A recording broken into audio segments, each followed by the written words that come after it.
a little bit different.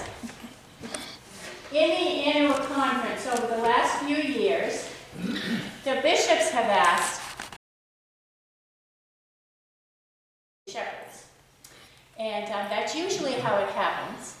And how it happened with me. Most people it does. And this morning, I'm going to be combining a little bit of our gospel and intertwinkle it. You like that? That's one of my own words. Intertwinkle it with my call story and finish up with it as well. This gospel reading is one of the most well-known. It has the golden rule in it. And it is something that everyone remembers. But it's also one of the hardest questions that Jesus ever asked people to do. And he spoke this sermon on the plain. There's a sermon on the mount and one on the plain. And it has a little bit of the Beatitudes in it, but it has some hard stuff too.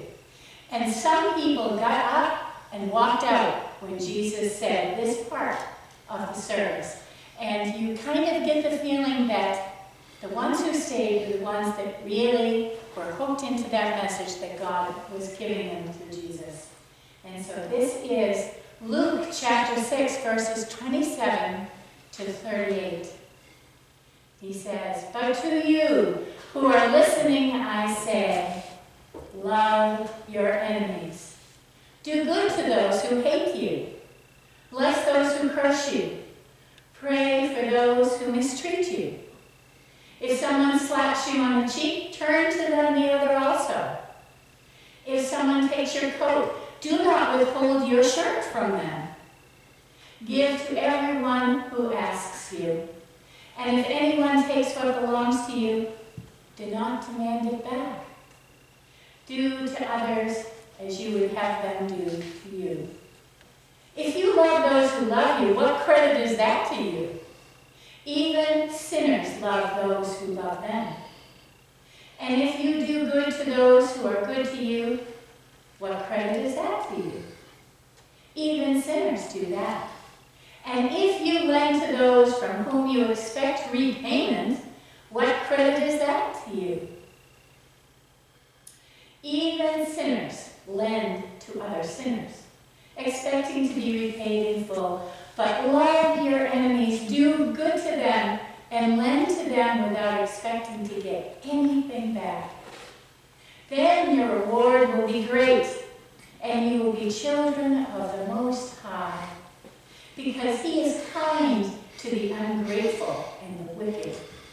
Be merciful, just as your Father is merciful.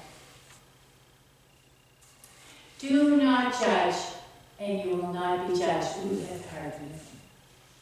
Do not condemn, and you will not be condemned. Forgive, and you will be forgiven. Give, and it will be given to you. A good measure, pressed down, shaken together, and running over, will be poured into your lap. For with the measure you use, it will be measured to you. This has been the word of the Lord for the people of God. Thanks be to God. Boy, that line, do to others as you would have them do to you. Sometimes it's really hard to love folks, isn't it? Now, Jesus isn't talking about the mushy love.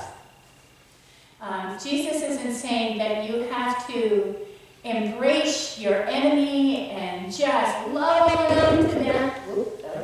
But he's saying, give them God love. Give them the kind of love that you would want to receive yourself. Give them the same love that God would give them, because God loves everyone the same. What I find amazing is that God loves each of us as much as Jesus. That's a lot of love. It's a love that we don't even understand and won't until we slough off this mortal coil and become close to God, and we will know much more. But right now, we're going by what Jesus is telling us is the way to come to God, the way to be a good Christian. When I look at those doors in the back, I think of people coming in those doors. For generations, they've come into this beautiful sanctuary. And the first time I came in here, I felt the hair come up on my arms.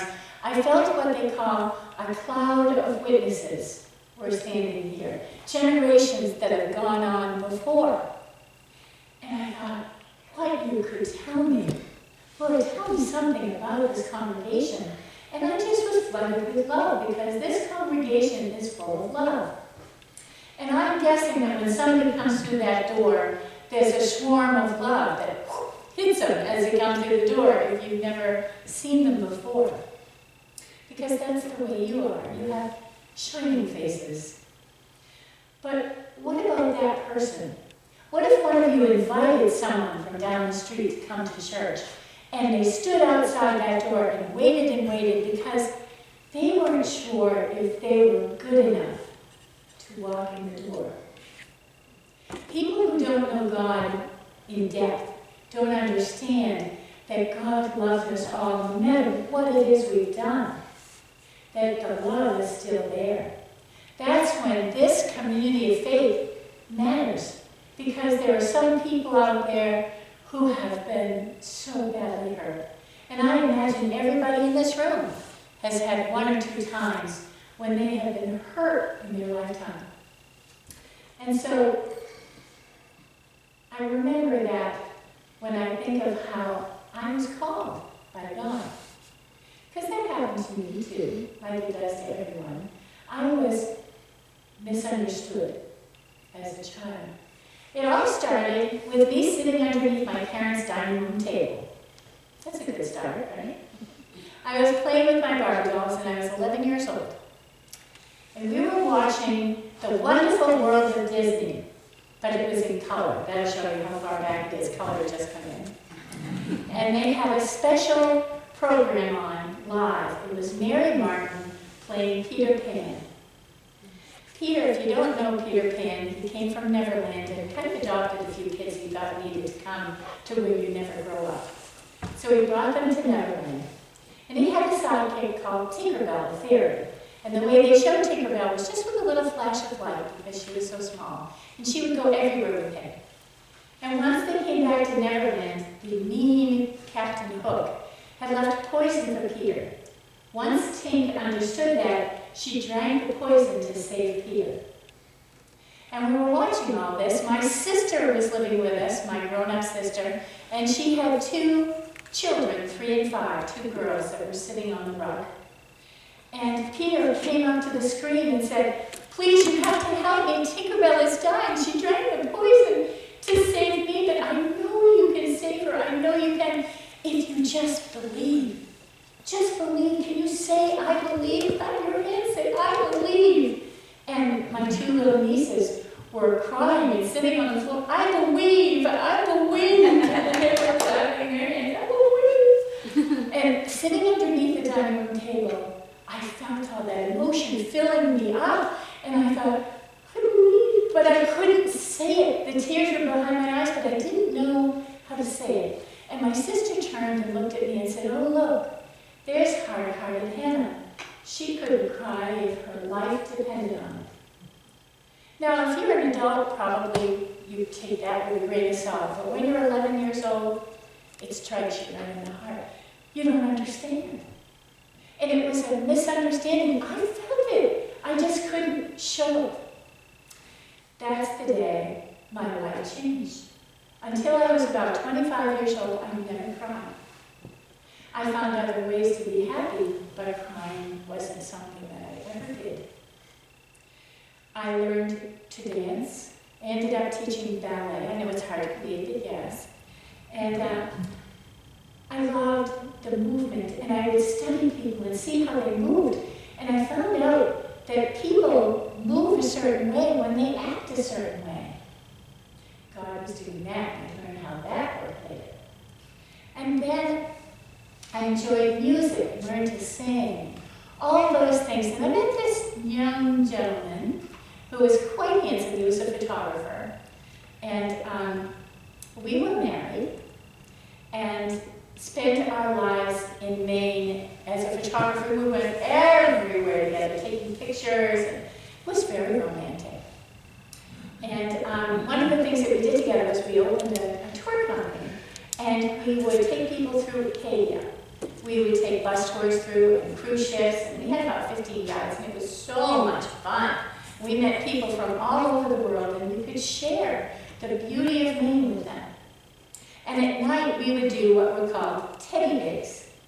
And we would give them lobster dinner, mostly seniors, and then I would sit on a stool and tell them Maine stories. You know, dear, the Maine stories like this. And they would laugh, and it was so much fun to hear somebody go, ah, when you know you can make somebody do that in class, it's really a good feeling. And then one day we discovered that my husband needed to be on dialysis. He'd been a diabetic since he was a little boy. And although he had had a wonderful life, he was the father of many rainbow girls, and we had a lot of fun together. We couldn't find anybody who was a match until we tested me, and I was a match. God was working again. And for 5 years, we had a great time together. And unfortunately, he worked in a place where there were a lot of germs. And a really bad virus got him, and just like that, he was gone. And I would come home to an empty house, stunned that after all we'd done, that God had taken him away. And I would sit in the house, and I felt as though he was there. I wasn't worried about being alone. I could feel his presence. And so every night I'd come home and I'd talk to him. And I'd say, oh, Katie, it's been a wonderful day. Let me tell you about it. And this went on for a couple of weeks, and I felt better and better to the point where I could think about the wonderful things that had happened with him.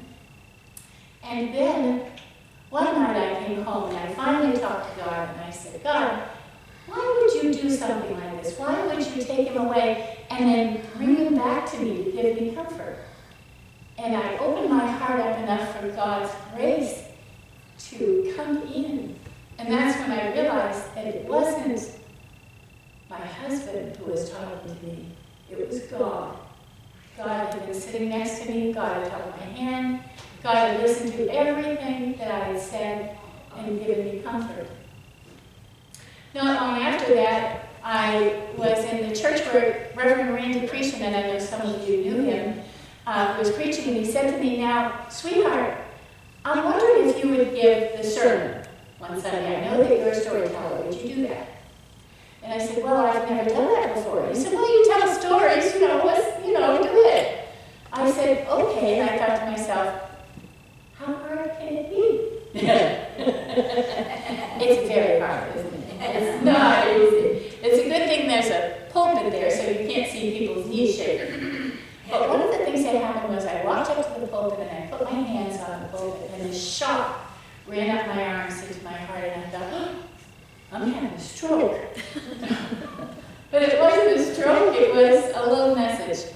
Here's what you need. And I got through it.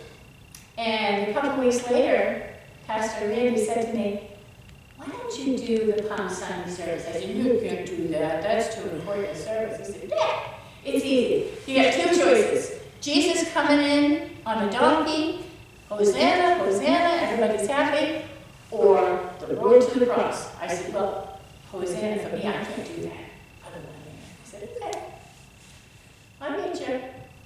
And that week, I started to write the sermon. For 2 weeks, I tried to write the sermon. I couldn't do it. I had all the information in there, but it just wasn't ringing true. So then, I asked God for help. I give you a little clue. If you don't know already, don't waste any time. Ask God for help first, and then move on. So I finally said, Lord, can you please help me with this? I'm lost. I don't understand why I can't do this. And just like a voice standing beside me, I heard, you can't have the light without the dark.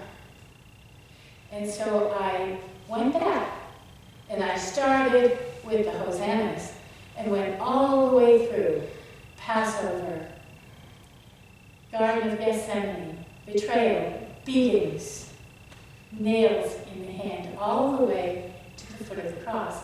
And it taught me something that I needed to know.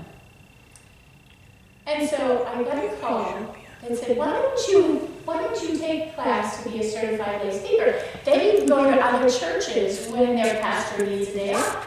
So I went to school for that and I thought, wonderful, this is my life's work. I'm a lay speaker, yes.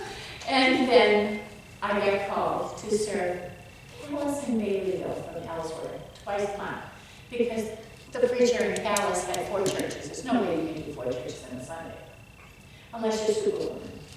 So I started to go, and I'd leave in the dark and come up to sunrise just as I was reaching the top of the mountains in the Chives. It's the most beautiful thing I'd ever experienced. Every other Sunday, I had moments with God that I never thought were possible. And later on that year, I was coming through Cherryfield. And if you've ever been to Cherryfield, there's a green mansion on the left as you come up the hill, and it has a little tiny railroad track that goes around it.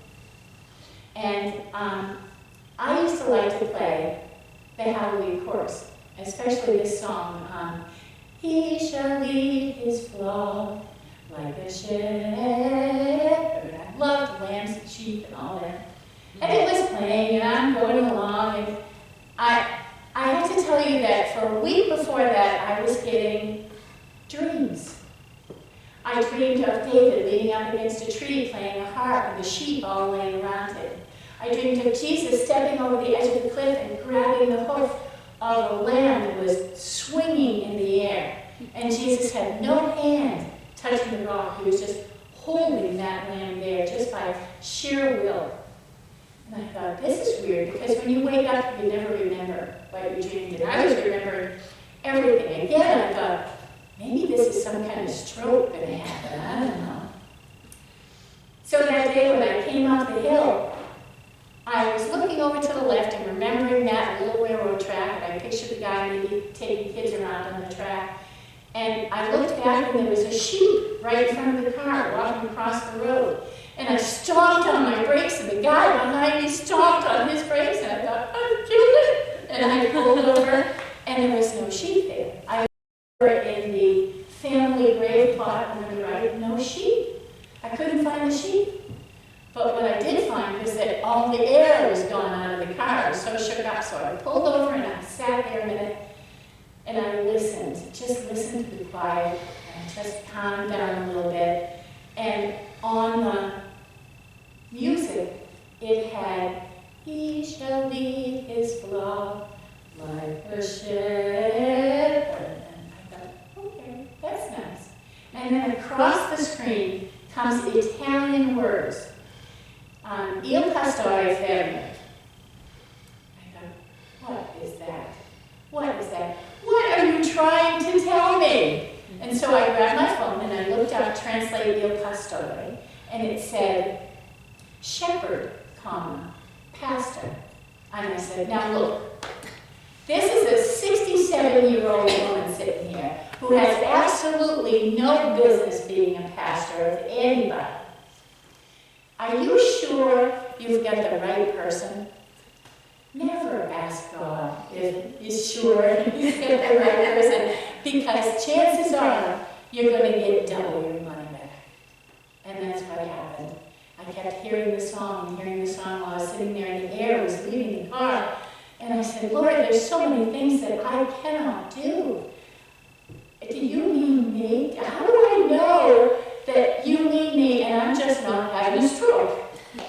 So I thought, I need some air, and I rolled down the window and I looked across the way, and up against the fence by that greenhouse were 3 sheep sitting right in a row, looking at me going, this is what God was saying, okay, you get it? And that moment, I said, you really do need me. You need. And I just had that zoop up the arms again into my heart. And I said, yeah, if you want me, Lord, I will do whatever you want me to do. I will serve you to the rest of my days, which aren't done then. But I would be happy to serve you, Lord, with all my heart. And I just felt that warmth inside me. And I said, Lord, Lord, I really do. I believe. Oh. And I was able to cry. I sat there and I cried and cried. I was late to church. And it just reminded me that I couldn't understand what God was thinking. But God plans all our lives. God plans everything for us long before we're born. I had that misunderstanding to teach me how it feels to be misunderstood.